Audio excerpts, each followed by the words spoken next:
Hi there everybody, this is David, and I have some exciting news for y'all. But first, you might notice like a background difference here because this always happens. I swear to you, every single time that I go on vacation, anytime, there's always a ton of announcements, and I always just have to cover them because just because I go on vacation doesn't mean that the news stops, and doesn't mean that I'm still not excited about all the stuff that is coming up. And I want to tell you about some Trails news, and I think that's definitely worth a sub as you come and you join the party and you level on up with me. Thank you so much for your sub, your like, and your brand new hype. It helps me out a ton. So, I am talking about Nice America coming in and announcing that Legend of Heroes Trails from Zero and the Legend of Heroes Trails from Azure will be coming to the Switch 2 as well as the PS5 this fall, both physically and digitally, and that is huge right now, I've got to say. That's pretty exciting. And also what's very exciting for me is that I knew that this would happen. I knew that some sort of news would happen, so I actually brought my camera and I actually brought my microphone this time. So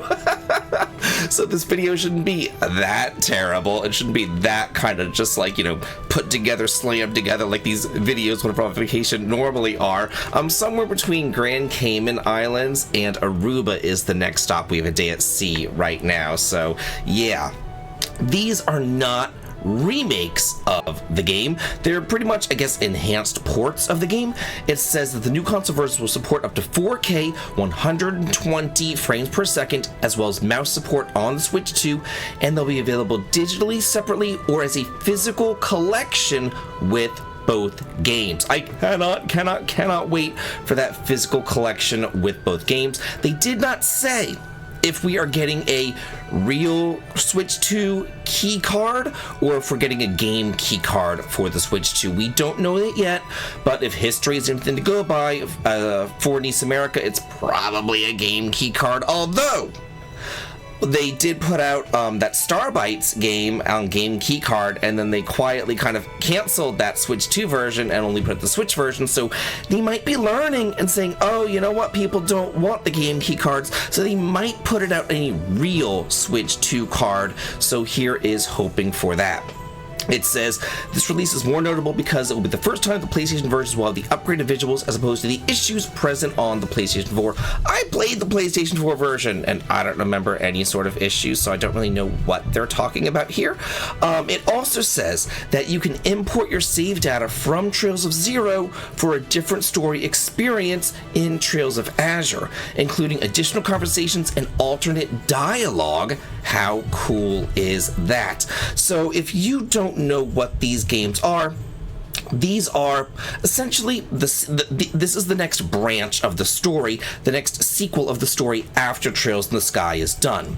After Sky comes the Zero and Azure Crossbell duology, as we call it, that takes place in the small city-state of Crossbell that kind of sits between Calvard and Erebonia, and it acts as like a little tiny buffer state between the two. Even though it's pretty much like a city-state, it's really freaking tiny, and it's these are actually like my favorite games in the in this series, in this Trails, in this Legend of Heroes series, in this Trails series. These games are really fun. Now, I also have to wonder, because this is just interesting to me.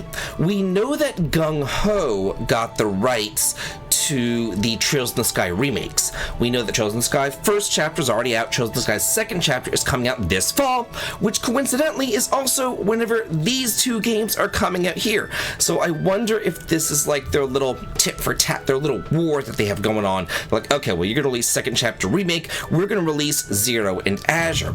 It could also be that Nisa is aware that Gung Ho is gonna, you know, move on and start remaking these games. Like, oh, hey, you know, before these remakes come out by Gung Ho, we need to put out ports. We need to try to, you know, get every last drop of money that we can get out of these two games before they're deemed pretty much obsolete by Gung Ho's remakes of Zero and Azure. Another thing that we don't know, because they talked about this, Gung Ho talked about this, they said, you know what, we are going to do we are going to do second chapter, but we don't know if we're going to do third chapter or if we're just going to move on to Zero and Azure. They said that a while back. They didn't know. So maybe Nice America knows something that we don't know. Maybe they know that they're going to skip third and they're just going to move on to these because, you know, they didn't announce third chapter. They did not show the third chapter coming out as far as a port is concerned, an enhanced port or anything else like that. All they said was Zero and Azure are coming out. So we don't really know what's going on there, but it's always fun to kind of speculate what's going on behind the scenes between Nisa and Gung Ho. What is Gung Ho going to be doing next? Are they going to be doing third, or are they going to be moving straight on into Zero and Azure? And maybe is that why Nisa Merrick is doing this? We don't really know, but either way, it's exciting. We are getting these games, we're getting enhanced ports of the games, and we are getting them in a physical collection together, which is amazing. I cannot wait to see what that collection looks like. But now I'm waiting from y'all, what do you think about this news? Let me know in the comments, and as always, have a good day.